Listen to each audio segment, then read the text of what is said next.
Welcome to Win Your Mind, Win Your Market, the podcast where we dive deep into the mindset that drives business success. We believe that winning in business starts with winning in your mind. Every week, we bring you the biggest names in the home service space. Industry leaders, entrepreneurs, and innovators who share their insights on how a winning mindset has shaped their journey to success. Get ready to explore the strategies, habits, and mental frameworks that can help you not only excel in your business, but dominate your market. Whether you're just starting out or looking to take your business to the next level, this podcast is your go-to resource for mastering the mental game of business. I'm Ryan Fenn with Justin Judd. Let's get started, because when you win your mind, you win your market. Welcome, everybody, to another episode of Win Your Mind, Win Your Market. Today, I am your host. Our good man, Ryan Fenn, is out of the office. He's out at Tommy Mello's house, so I'll be your host today. Super excited for this podcast today. Our guest today is Andy Hobaica with Hobaica Services. I'm guessing a lot of people that listen to this podcast know Andy. I've gotten to know him a little bit over the past, month and a half, I would say.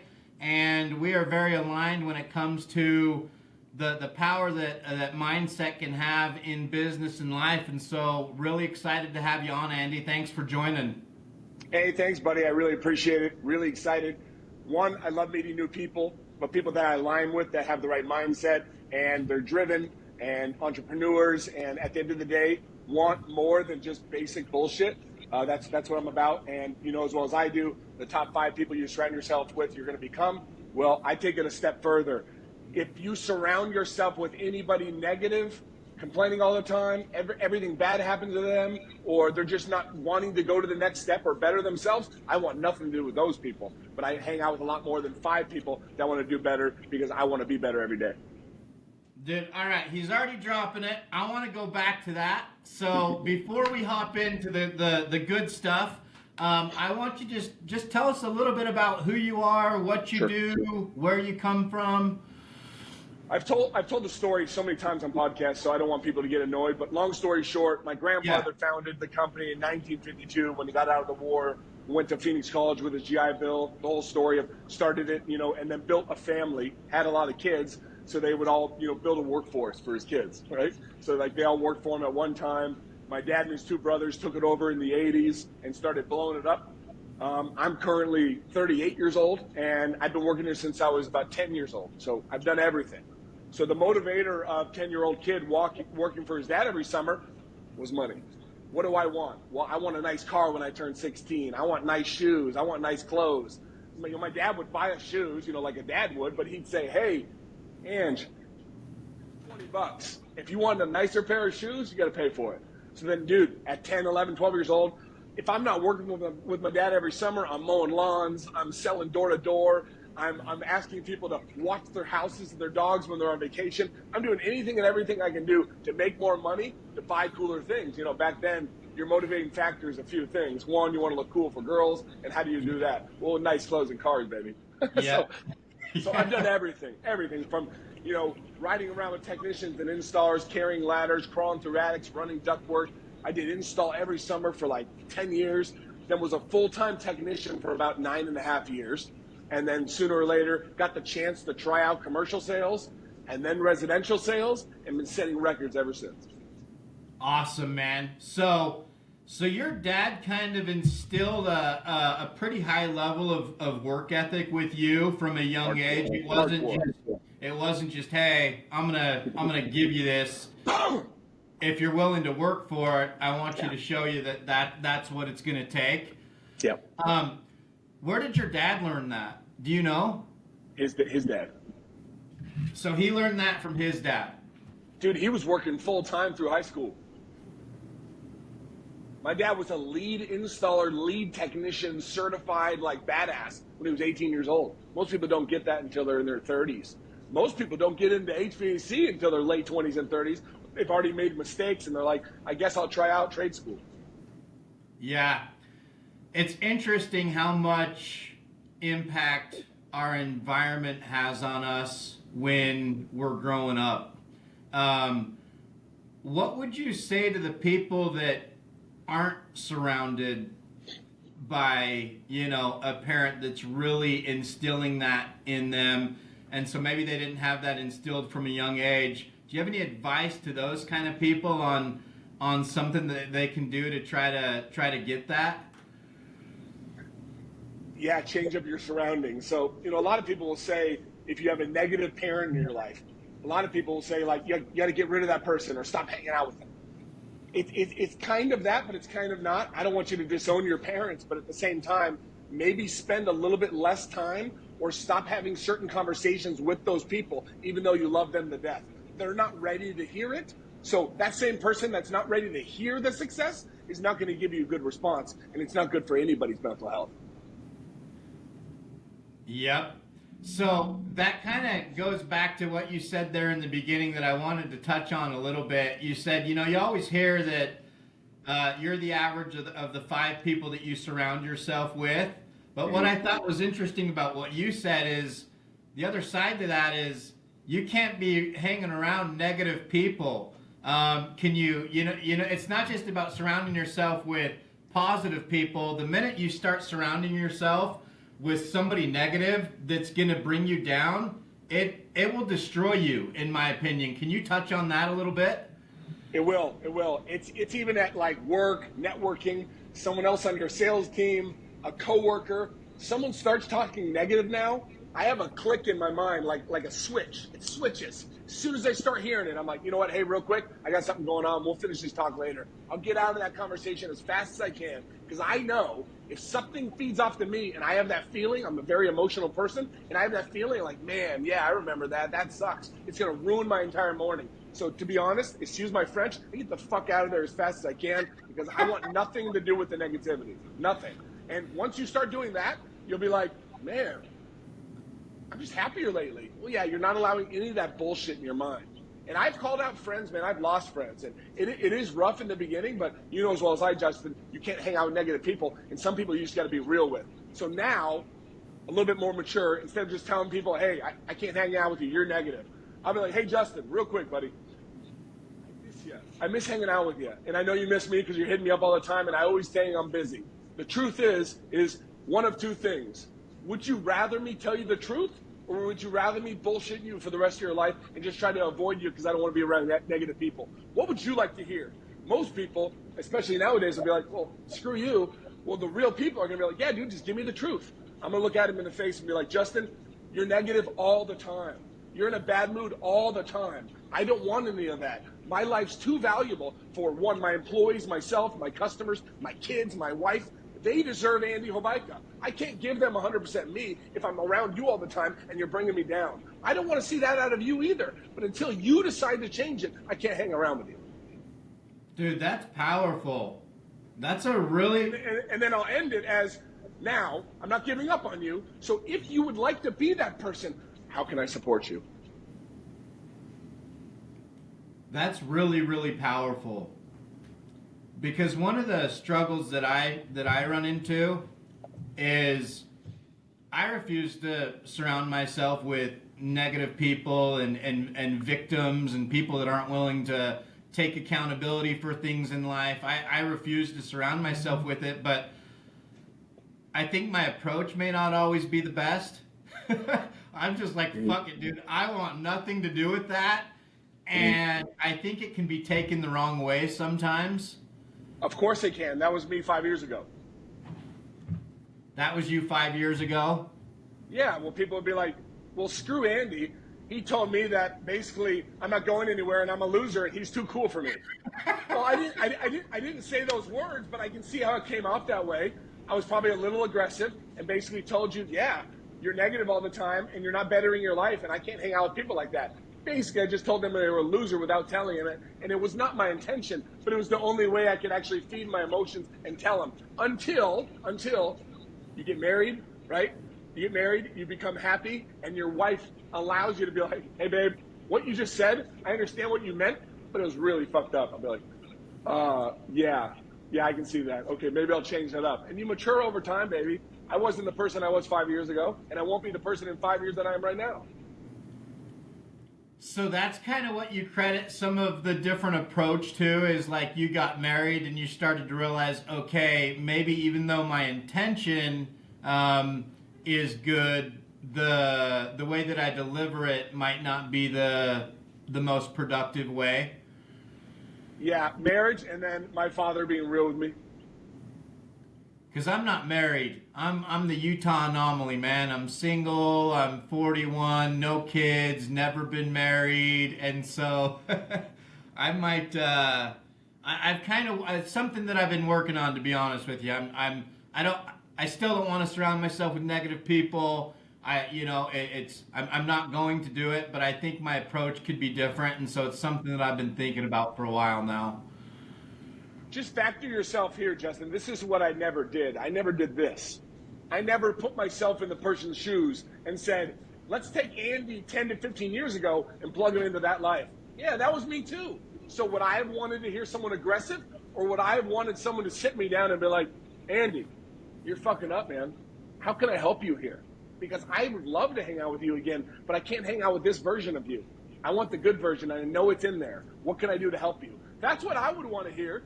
So why am I not saying that to other people? I just had to really get good at it, and now I am. Yeah, I love that. Is this the same approach that you use for employees that you work with? If maybe you see an employee that isn't 100%. Where you think they could, that's the same kind of approach you use with them? Well, that on steroids, right? So when you hire someone and you're having meetings with everyone and their quarterly reviews and everything. So this is actually funny. It's a little twist, but you asked it. Anybody that owns a company out there and has employees or is a manager, I'll meet him at like a conference. I'll be like, oh man, my people aren't in line and the culture and everything's off. I'll look at him and be like, name your top 10 employees or 5 employees. They'll name them. And then they'll say like Jeff, Brian, Justin. I'm like, okay, so pause. Just Brian and Justin, whatever, the 3 names. Yeah. What are their 3 whys and why they actually come to work and their goals in life? I want you to list them right now. They pause. What do you mean? I'm like, exactly. You haven't asked them. You're their boss. You're their manager. You're not their friend. Like you need to be able to be there for them. Otherwise, they're not going to give you 100%. You're not going to see that side of them. How do you expect an employee to come to you and say, hey, I'm not at 100%. Work's not going to be good today because I had a horrible fight with my wife last night. They're not going to have that conversation with you. They're just going to half-ass it and hope that you don't notice. Open book, or are you closed? So every employee that you work with, you're really trying to get down to their why? We have to, man. We have to. So we do it twice a year.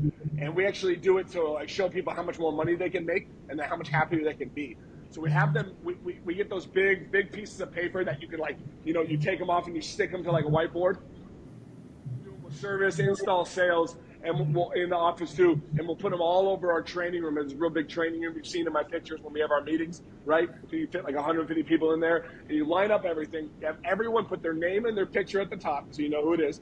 They put their why. And then they put all the things that they're not currently doing at work or in personal life that would either make them happier, make someone else happier, or make them more money and be more productive at work. And then put a dollar amount to it.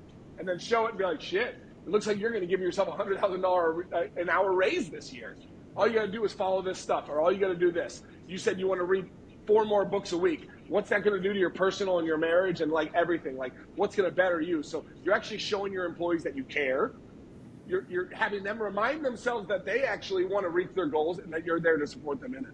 And then when either someone says that I'm going to go work for someone else because they're paying more money, or I want more money, I deserve a raise, you sit them down and you're like, all right, well, let's go over the stuff that you told me that you wanted to do to make yourself better. Are we doing everything? I want you to list everything and be honest with me, because the only way I can help you improve and me be a better boss or a better manager is that make sure that I'm supporting you in this. So we're doing this.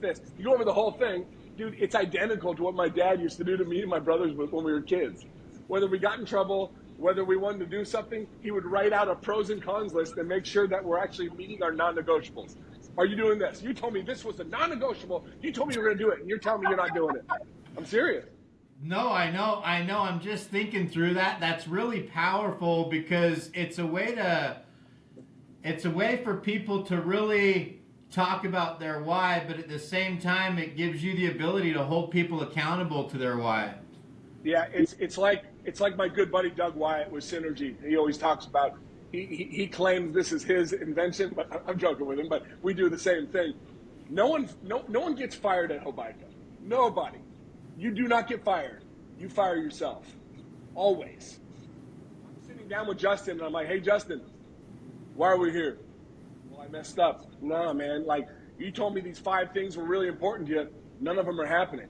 Do you think if we did 3 of these now and maybe 2 of these in a couple weeks, we'd become a better person, better life, and then at the end of the day, you'd be able to perform so you can have a job here because you told me this is what you wanted? You get them back, and then you got to write them up again. You got to bring them in and be like, hey, this is still not happening. So what I hear from you, Justin, you told me 3 weeks ago that you wanted this. It doesn't look like you want to work here. So unfortunately, if we have to meet again, it sounds like you're going to be turning in your 2 weeks because you don't want to work here. You told me these things were non-negotiables, and you're not doing them. What do you want to do here? If you're not happy here, I don't want to make you work here. This is your thing. I want you to work here. So when you have people do this exercise, I'm just trying to understand because this is something I actually want to do here at CHIIRP. Yep. We don't have to go too far into it. Meaning, like I can teach you how to do it, but yeah, go ahead. Are you having people write out like non-negotiables and then like their goal? Like, hey, this is my why, this is my goal, and here's what I'm willing to do to get there? Correct. And so they're going to write their why, their goal, and then how much money they want to make the next year. So you're currently, let's say you grossed 80 grand and you're a technician. Well, a technician can make whatever they want. I have technicians making 200 grand a year. Have you seen any whys that are more powerful than other whys? Everyone has their own why, right? Oh, dude, you. Some people say stuff that's breaking down in tears right in the middle of the meeting. My why, not mine, right? An employee. My why is because I can fund the cancer research for my daughter. That's It just got me all, like, give me teary-eyed right now, just like crazy shit like that. And then the person next to them, it's because they want to buy a Ferrari. Like, Jesus. Like, you never know. Yeah, damn, dude, that's deep. I just started my family, and me and my 2 kids and my wife are living in an apartment, and I would do anything to be able to buy a house right now, but I don't have 20 grand, 30 grand, 40 grand for a down payment. Wonderful. Let's fucking make you hit that shit in 6 months. Let's go. Come on. We can make it happen. Dude, that is powerful. Yeah. I tell everyone the emotion attached to the why is extremely powerful. Make decisions and people buy things and the people do actions because of one thing, Justin. What is it? The emotion. Emotions. That's it. That's life. Everything. I don't care if you're buying something, selling something, introducing something, asking a chick out on a date, asking a girl to marry you, asking for a new job, anything in your life, going to the gym, whatever you're doing, it's an emotion. And if it's an emotional experience, it's that much easier to do. Man, when was the first time you feel like you kind of realized that? Was there a certain experience that happened or something, or has that just been kind of a lifelong learning for you? I've always been an emotional person, man. I was more like my mom, which if you met my dad, he's emotional now because he has grandkids, but total hard ass growing up. I saw my dad cry one time in 18 years. It's when his mom died. Right? So like, other than that, my dad never showed emotion, ever. Just like, you need to get shit done. There's not time for emotions. He's different now and obviously knows I'm very emotional, but like different now that he's grown and matured as a different type of person as a grandfather. But like, my dad's a hard ass, my mom's emotional. So both of my brothers got my dad, I got my mom. I was always extremely emotional, but also very good with people. And I've always loved talking to people. I've never been shy. I was the 3-4-year-old that would walk into a room and just sit down with a group of friends and be like, hey, how are you? I'm Andy. So it's interesting you're talking about this because one of the big things that I've been preaching for a while now is that EQ is the new IQ. 100%. Like emotional intelligence is Have Have you done like the audiobook with Jeb Bush? No, I haven't. EQ, baby. EQ. Yeah, it's all about EQ, dude. I feel like it used to be IQ, and with all the technology and everything going on these days, I feel like EQ is like the biggest tool that you can have if you can. So my question is, you said that you've always been an emotional person, and I feel like one of the difficulties with emotions is you've got to learn how to respond to them instead of react to them. Mm-hmm. So can you talk about, can you give us any like feedback's not the word I'm looking for, but any kind of tips on how someone could, learn how to respond to their emotions as opposed to react to their emotions? So here's a humbling answer, Justin. And I would not have been able to do this 5 years ago, 6 years ago, 7 years ago, because I was still too insecure. I work on this shit every day. I still struggle with it. Emotions are really good in sales, building relationships, friendships, marriages. It's all good. But as well, someone that's as emotional as I am, I'm not perfect all the time. But I'll tell you one thing, I never hold a grudge. I can be mean as hell to someone because I'm showing an emotion. Like if you're yelling at me, I yell back and I'm defensive. I learn from my mistake in about 30 seconds. I can't stay mad at people. There's one benefit that I have. How though? How do you never hold a grudge, dude? Because I know if I leave that room and that person goes and gets in an accident and dies, I'm going to have to live with that shit for the rest of my life. And I don't want to live in regret ever.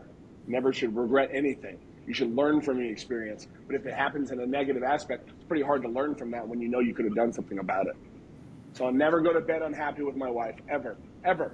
I don't care if she's still mad. I'll look at her and be like, Pearl, and my wife's amazing. It's my godsend. She saved me. But Pearl, I'm sorry for saying what I said earlier. I didn't mean it. I apologize. Please, be patient with me and help me so we don't do that next time. What should I have said? I'm sorry. And at the end of the day, my wife and I have an amazing relationship, but just being open and real where I'm not perfect, dude. I still act emotional in the wrong way a lot, but I have to practice it every day. Me too. It's one of my non-negotiables I write down every morning when I get home from the gym. I will control my emotions today. I write it down and I stare at it. I love that. I will control my emotions today. So it's something recently, a lot of the things I would always say is like, it's something I have to do, or it's something that I do, and it's part of my routine. Just recently, I listened to a podcast. One of my buddies was on it, John Story. He's a real estate coach. So he's pretty well known, especially in the Southwest region. If you're a real estate agent and you want to go to the next level, he coaches you to be a badass and how to actually set yourself from the rest. He's really, really good. You would want to look him up. You would like him. He's cool. He said on a podcast recently, oh, well, I have to do that. It's one of my non-negotiables. I'm like, man, I love that. So, can we get a little deep here? Sure. I'm an open book. Get ready for an answer because I'm going to answer it. Okay, there's a couple different directions I want to go, but first, you mentioned when you were talking about your wife that she was a godsend and that she saved you. Can you talk a little bit about what you mean by that? When you say she saved you, and I don't know, maybe you can just talk a little bit about what you mean by that? Sure. If it's too much, you don't have to. No. I always tell everyone I'll ask anything. I might get teary-eyed, but it is what it is. It's because I love my wife to death. So I didn't meet my wife till I was like 32. I had kids a little bit later than a lot of my friends, right? So a lot of my friends had kids and got married right out of high school. I didn't because, unfortunately, Justin, I'm the loser of the guy that gets to take advantage of all by women my whole life. So I was the nice guy that got taken advantage of time after time and time again. I'm not saying, hey, poor me. Dude, I'm glad it happened because I wouldn't have been able to meet my wife if I would have married one of these loser chicks that I was dating, right? So I always got taken advantage of because I was too nice. I would do too many nice things and do nonstop. I would love to go on a trip here, but I could never afford it. So in my dreams, I would buy a ticket. I just do it because I know that person would like that. And I like helping people, and I like seeing satisfaction of people being happy, and I had something to do with it, right? So I've kind of altered that as an adult now, and why I have my nonprofit. We'll talk about that later. But Okay. My wife was able to enter my life and just accept my love. She didn't need anything from me. So she made me a more patient person, a more loving person, a more giving person.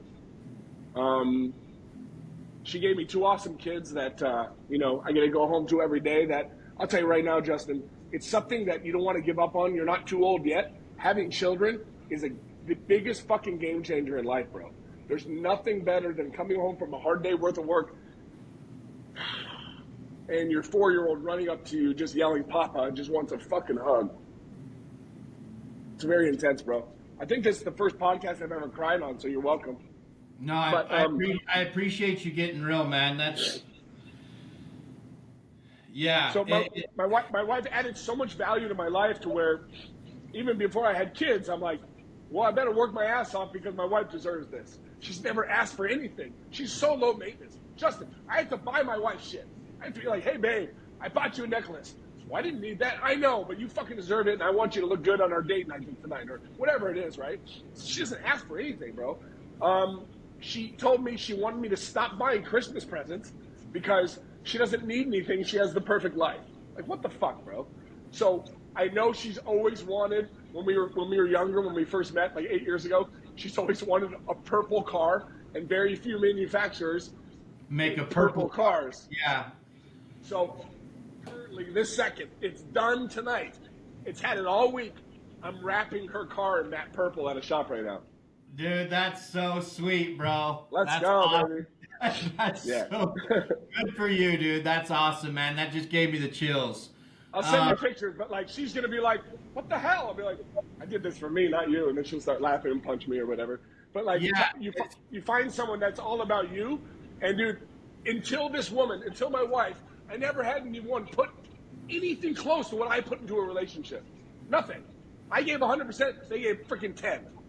My wife gives me more than I give her now because I don't have the time. I'm like, shit. Like, hey, slow down. I got this. Yeah. So I try to go above and beyond, bro. Like I just sent my wife. So best present I've ever given her.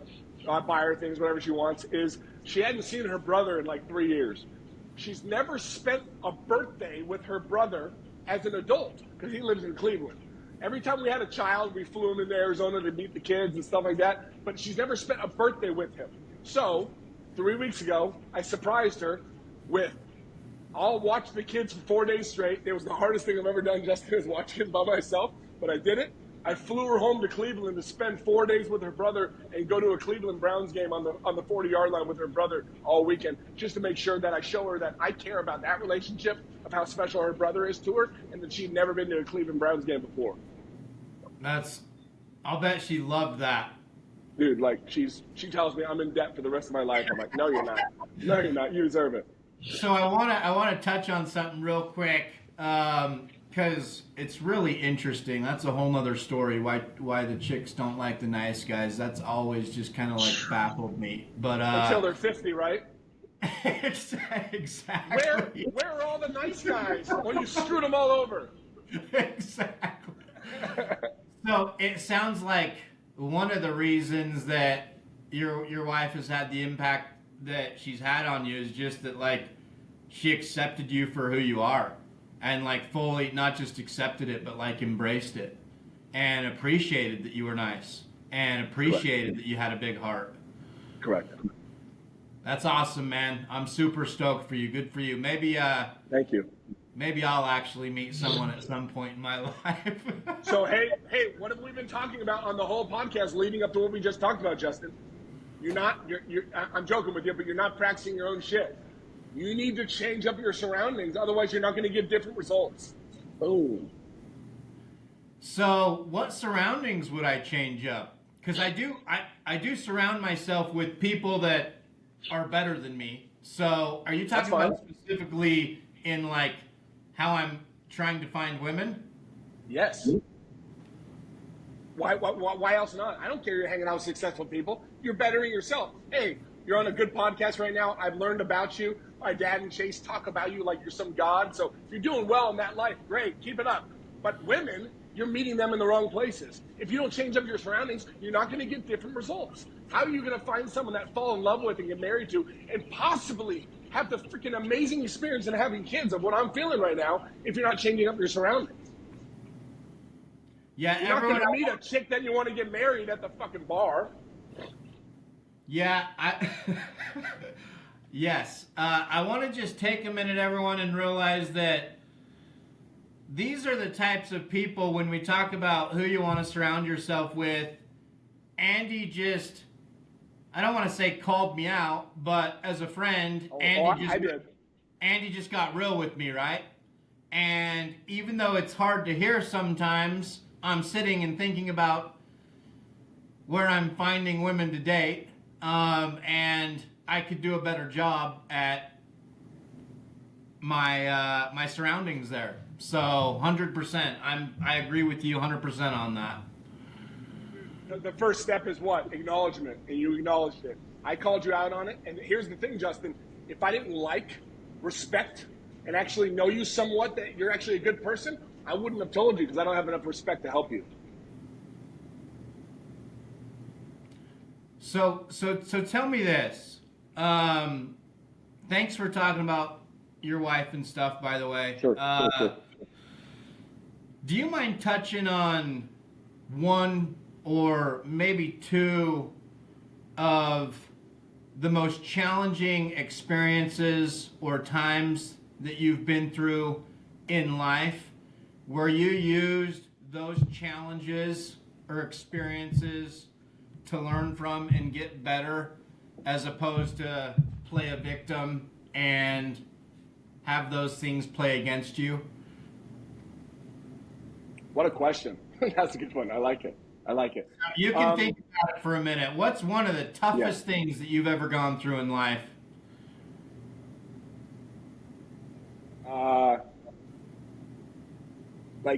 A lot of the time you ask this question, a lot of people don't want to answer because they don't want to sound like a crybaby, right? Poor me. No. That's not me. I can tell you mine if you want me to, but you go ahead. Tell me yours. Yeah, so I was when I was 8 years old, I was sexually abused by my third grade teacher. And I used it. So the problem is I blocked it out for over 20 years.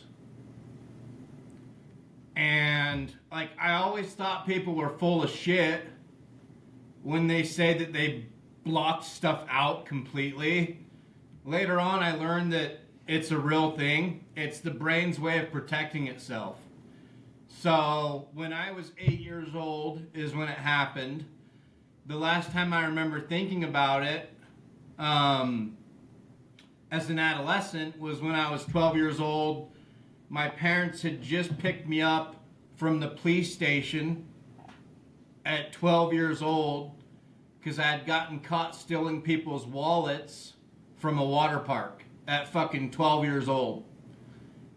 And my parents are sitting there thinking, dude, what's going on with our kid? And at that same time, they had just found out that that third grade teacher had gone to prison.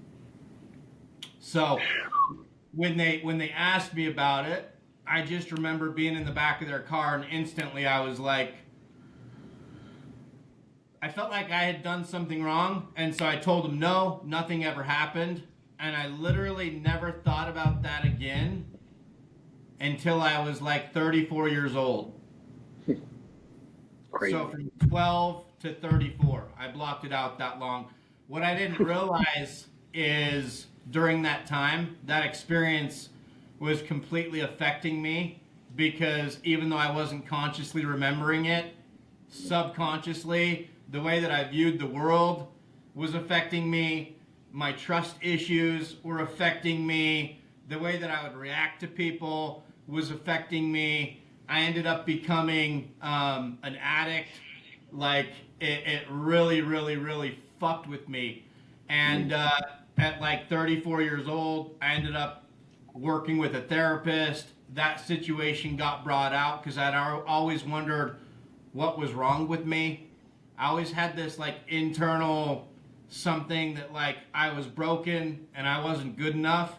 And it all stemmed from that experience. luckily I was able to bring that experience out with this therapist and do some like deep trauma work on it. It's called EMDR. And it completely changed the way that I looked at the situation. It wasn't my fault. I was groomed and taken advantage of.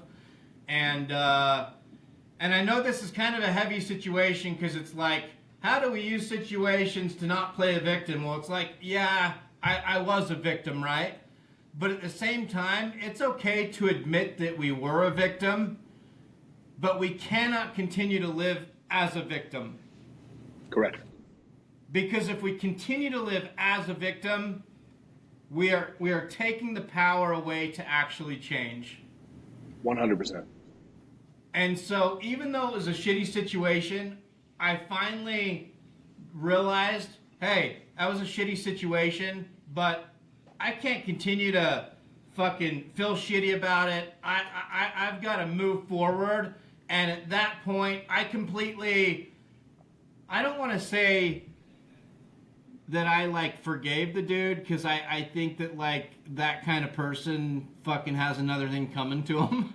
But I just didn't let it affect me anymore, man. And I used it to grow instead of just continue to hold me back, and use that experience to be able to do stuff like this and hopefully help other people. I love it. Well, thank you for sharing. That's definitely tough to hear, but thank you for being vulnerable. It just shows how powerful of a person you are. Not many people can get vulnerable like that, and I appreciate it. And it just brings us closer as friends because you were vulnerable with me. I'll be vulnerable with you. Hey, one thing I heard you say before we move on to my bullshit. Yeah. I heard you say that you've never forgiven him. Yeah, I don't. Maybe not. I'm not 100% sure, man. Probably not, or else I would know. Do you know where he is? I don't. I honestly, when I processed it and got over it, I just didn't want to even like give him any energy anymore. Understand. Do you mind if I dig a little deep with you and be real? Sure. If you end this podcast right now, and you leave and go somewhere today, and for some reason something bad happens to you, and tonight you're sitting in a hospital bed waiting to see if you're going to live or die, are you going to regret that you never talked to that person, was able to forgive them so you could live, with peace? It's either yes or no question. Because, hey, while you're thinking about it, it's a really fucked up thing he did. Really fucked up. He bettered himself and he feels fucking horrible about what he did, and he's changed. Maybe he hasn't. But it's not, your duty to judge. It happened to you, yes. But will you regret it when you die and you want to live in peaceful harmony, that you're holding a grudge on someone still for fucking with you royally, but now you've moved past it and you've become a better person? Are you going to regret it, or you're not going to regret it? Because if you're not going to regret it, fuck it. But if you are, maybe it's time to forgive. Maybe it's time to actually look him up and find this person and forgive this person. I'm just saying, maybe it's not, but maybe it is. And I know it's tough. No, I'm listening to you and I'm hearing you. I honestly don't have an answer for you right now, dude. I don't know if I give a fuck about him right now. Okay. So didn't mean to mind fuck you. I just wanted to bring it up.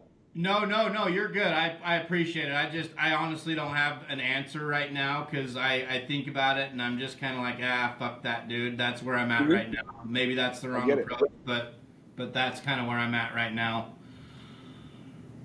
All good, brother. All right, so let's hear what you got to say.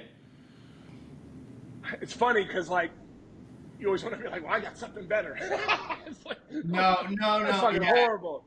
Yeah. So I think the struggles I had growing up, fortunately, never happened to me. Thank God. I've had some friends that had similar circumstances. I back to you, man. I give you, you're so fucking courage to be able to say that on a podcast for everyone to listen to. I give you props. I still have friends that went through stuff like that, and they're still not through it, man. They're still struggling, still addicts. And I can only help out so much. You can lead a horse to water. You decided to drink the water. They're still looking for it. So I applaud you for at least getting over it. With me, I struggle with being bullied my whole life. What I I got into high school. I switched schools. I had a learning disability. It was like hardcore ADD, but I would read something and I'd never comprehend it. So when I would take tests, I flunked it every time. I had no attention span. My mom was against drugs, so I didn't take anything. She spent hours with me trying to fix my food and my diet to help me out. It just wasn't good for me because I had no attention span to stuff I'm not interested in. And it's still a problem today. If I'm sitting in a presentation and I'm not interested, I have no idea what's going on. I couldn't recite it when I was done if you gave me $1 million. So at the end of the day, I moved around to a lot of schools. So grade schools, I went to like 13 schools because no one had patience to deal with me, right? So by the time I was like a sophomore in high school, I settled at a high school, and I told myself, 1, I'm not a loser anymore, and 2, I'm not going to get picked on. So what's the opposite of getting picked on, Justin? Fighting. Every day, getting in trouble, getting suspended, getting expelled, moving schools again. I'm fighting everyone to where, like, whether it was someone saying shit to me and starting crap with me and picking and bullying me, or someone else being bullied, I'm going to stick up for them. I'm no longer a little kid. I'm 6'2", 220 at the time, playing football. I'm like, I'm not taking shit from anybody. And I instead of using words, I used my fists. And I got nonstop fights because 1, I was an extremely insecure individual, and 2, I was tired of getting bullied. And I didn't know how else to do anything. And I didn't have the courage to be able to stand up for myself in the proper way. I would just fight with it. And what that turned into 20, 21-year-old Andy going out to the bars with his fucking friends, and anybody opened their mouth, I was getting into a fight. So I became the friend, known as the friend that, like, shit, Andy just got into a fight, we gotta leave and go to another bar, we're getting kicked out. People stopped hanging out with me because everywhere I would go, it seemed like fucking trouble would attract me. People would look right at me like, the fuck you looking at? People are like, dude, do you attract this shit? And then I couldn't let it go, so I'd come up and headbutt the dude. Yeah, well, we gotta fucking leave. Andy fucking broke some dude's nose, and now the cops are on the way. Way to ruin the night, Andy. I'm like, damn it. I wish I could control myself. That went on for like 10 years. You were attracting it. I know. Yeah. So also, the people I was hanging out with were egging me on because, so one part we missed, I wasn't just some loser that didn't know how to fight. At the same time, I'm training in mixed martial arts for like 7 years. So I knew how to fight, and I hated people getting picked on or people bullying other people. I never walked into a bar and started a fight with someone because I wanted to fight. I would see someone getting mistreated, and I would walk up to them like I was their friend and be like, hey, bro, leave them alone, you're going to have a problem with me. And then they would push you, and it's game over. Do you know where you've talked about insecurities a couple of times. Do you know where those came from? Have you looked at that at all? Like with me? Yeah. Yeah, bro. It was, and straight, me and my dad, Lou, are best friends right now. Best friends. Yeah. Yeah. But growing up, dude, my dad had me and my 2 brothers, family, a roof to keep over our head, and he's working 85 to 90 hours a week. So he didn't have a ton of time for us, to where most of the attention I got from my dad was when I was getting disciplined. So I was starving for attention from my dad, and I thought if I got into fights and acted like a badass, my dad would think I'm half as cool as him. Yep. Because the one person to this day that I'm afraid of that I wouldn't swing on would be my father, because my dad's a badass dude. But I have so much more respect for him as an adult now, and now we're best friends. But growing up, dude, my dad was one intimidating individual, but still loved us and gave us everything we had. And the only reason, my little brother is a different scenario, the only reason, me and my older brother always talk about it, the only reason why we're not dead or in prison and why we're so successful is my father. He was so hard on us, man. It was tough, but it built machines, man. So what helped you overcome that?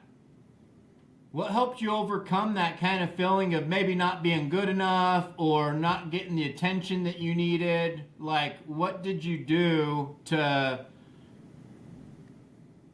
grow from that or figure that out? My wife.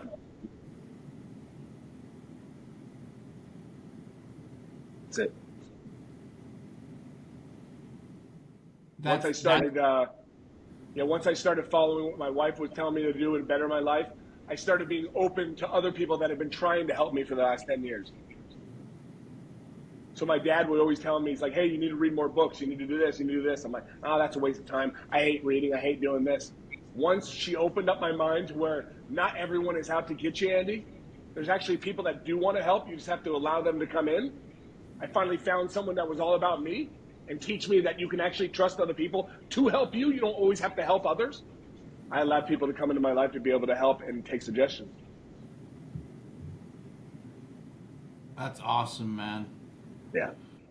Yeah, I've struggled with that thought process too. Allowing other people, like really trusting that other people are gonna, I guess have my best interest. But, well, let's leave the listeners with some actionables. If you, I don't know, do you have 2 or 3 recommendations that you could give to the listeners on how they can take their life to the next level, on how they can take their mindset to the next level? Like if you had to give 3 actionables, what would they be? The first actionable would be to stop listening to music unless you're at a concert or you're working out at the gym. Don't listen to music anymore. When you're driving or you're bored and you want to listen to music, turn on an audiobook or a podcast. Why are you wasting time listening to something you've listened to 1,000 times, usually talking about negative bullshit or drugs or women or whatever it's talking about? Rock. If you listen to the actual words of this music you're listening to, it's not good stuff, right? Unless you're listening to the Christian station, which most people are not. So if you're actually if I have an hour drive this morning, I can listen to music again, or I can learn something. I can feed my mind, and I can get some Winchell University and actually add some value to my life. Maybe it's an audiobook on marriage. It's going to help you be a better, a better father, a better husband, a better wife, whatever it is. How about you add some value to your life instead of wasting 2 hours of your life? You might die in a week. Something tragic might happen. Do you want to live your last week learning something or wasting and listening to music you listen to 1,000,000 times? That would be my number one. Number 2 would be... Real quick, do you do that?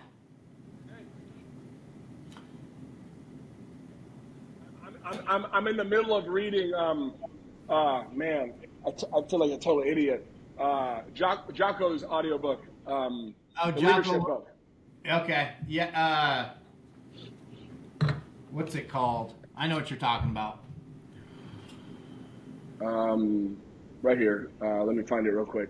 Oh, Extreme Ownership. Extreme Ownership. Yep. So I listened to it once, and I'm listening to it again because he recommended on a podcast. He recommended that if you read it or listened to it once, go to it another 2 or 3 times. You'll pick up other stuff, and I am. So it's a good one. But I'll recycle books that I like. I'll tell everyone some of my favorite books.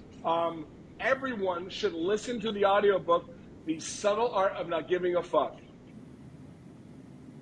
Mark Manson. Have you listened to it? So I have it on my Audible and have never listened to it. Start it today, baby. I'm not messing with you. Dude, Justin, so you're telling me right now, if there was one book that you would recommend, that would be it? That's the only one you need. So in one of the chapters, he goes hardcore about it, and he says, the reader, he says, wake up today, Justin. You wake up. Tomorrow morning, you wake up. Let's pretend you only had 10 fucks to give. 10. Why are you wasting those 10 on bullshit that you don't care about?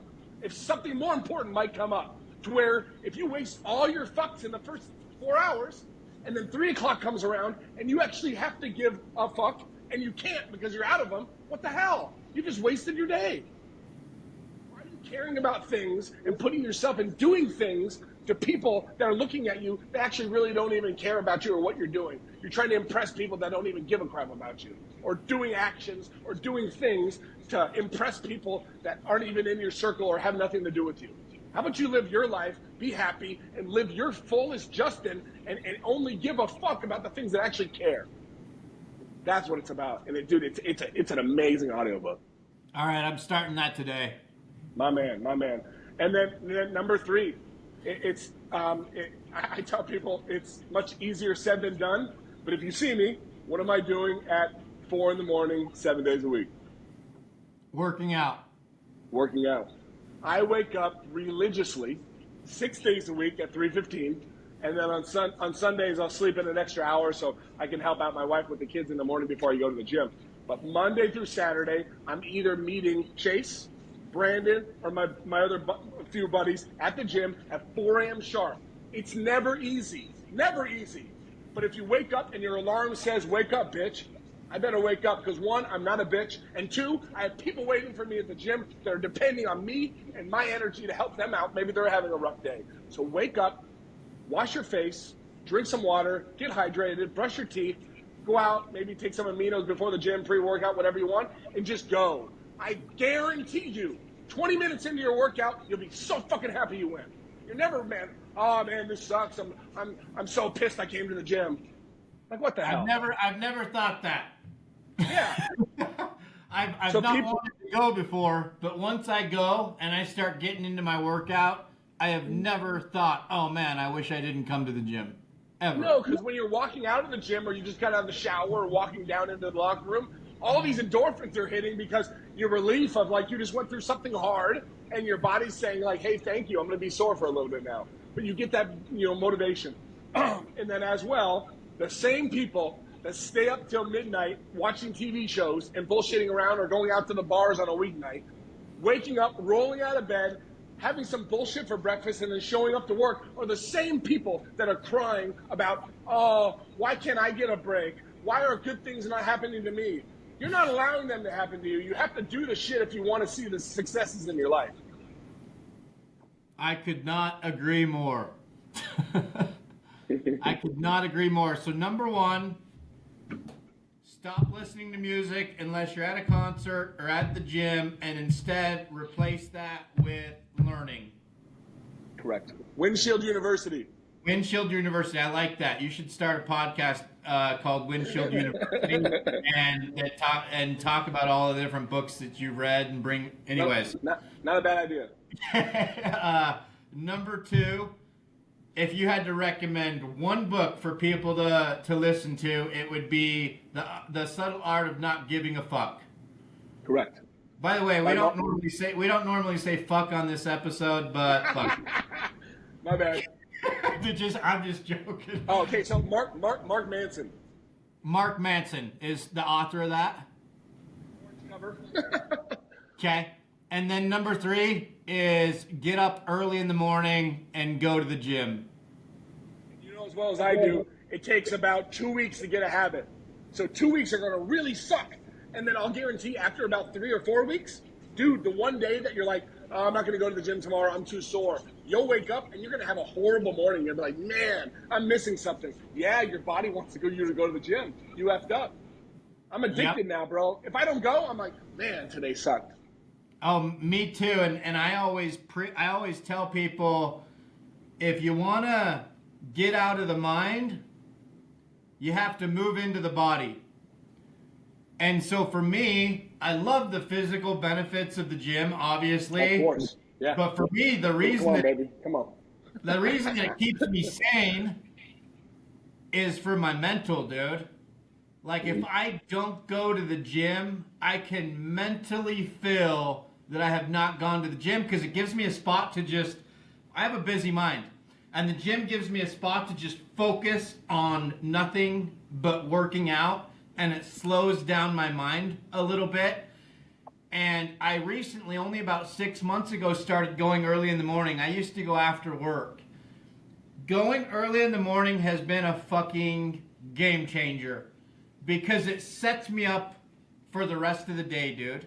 If I end up running into challenges that day, if I've gone to the gym that morning, the way that I face those challenges when I run into them is completely different. It has been like a game changer going before work as opposed to going after work.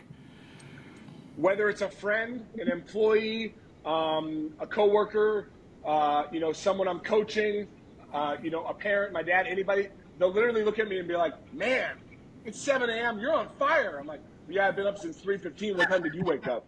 3:15? Yep. What the hell are you doing? Well, I went to the gym already, man. I don't go at 7 p.m. for a few different reasons. One, I know it's going to supercharge my day. But two, when I get off work, man, I want to do one thing. I want to put my phones down, and I want to give my kids some time and my wife some time with Andy, because they've been at home all day while I'm trying to provide for the family. But at the same time, man, I just want to give them some of me too. Awesome. Well, hey, man, I really appreciate you. Thanks a ton for coming on today. Super grateful for the chance I've had to get to know you, and look forward to getting to know you even more. So thanks a ton for taking the time to do this today and help out the listeners and give us some really good stuff. I appreciate you. I appreciate you, man. If you ever make it out to Arizona for a conference, visiting a friend, anything like that, you make sure you give me a week notice, and I'll show you a good time, because I can't wait to see you again in person. It'll be a good time, or I'll come out and visit you.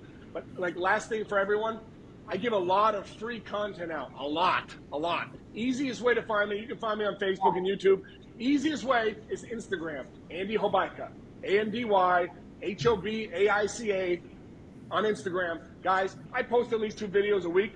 A lot of it's on sales, motivation, how to better yourself. Guys, go hard on that, because I'm giving it all away for free. I love helping people. And then last thing, One Bag at a Time AZ on Instagram, One Bag at a Time on Facebook. It's my nonprofit. We feed and help out the homeless once a month. And man, I'll tell you right now, if you want to sell more and do better in your life and find your loved one and find someone to marry, start giving back more. Go to more nonprofit events. 3 friends find their significant others at my nonprofit events. Good women looking for a good man, not looking for a good man. So like, meaning they're open to finding their dream man, but they're not there to meet a man, are giving back in nonprofit events. Not the reason I do it, but I'm telling you, there are really nice, wholesome, have their shit together women that show up to nonprofit events on a daily basis, because they want to give back as well, because they're missing something in their life. And one of the things is giving back, and that's why I do it. We call it Creating Smiles. You can follow us. You can go to onebagatatime.net. That's what I have for everyone. I really love the opportunity to be able to speak to the listeners, Justin, and I gained a new friend, baby. Hey, thank you a ton for. I meant to have you talk about how people could reach you. So thanks for helping me out there. For the listeners, Andy has 58.6 thousand followers on Instagram, and he is constantly posting stuff similar that to what he's talking about today. To give everybody a comparison there, I've got 250 followers. So we'll get you there, baby. We'll get you there. Follow him on Instagram. One more thing, I want to touch on this because it's one of the most powerful principles that my coach has ever taught me. And that principle is, if you want something, give it away. So if you want love, give it away. If you want trust, give it away. If you want money, give it away. And so I think that that's really cool that you talked about that, because you said it in different words, but it's basically the same thing. I think it's awesome that you're doing that nonprofit. Obviously, you're not just doing it to, for what's going to come back to you. You do it for the feeling of doing it, but it's pretty interesting that when we give stuff away like that, how much more we actually get back in return. 100%. Now go out there and make someone else's life great, baby. All right, brother. Appreciate you, man.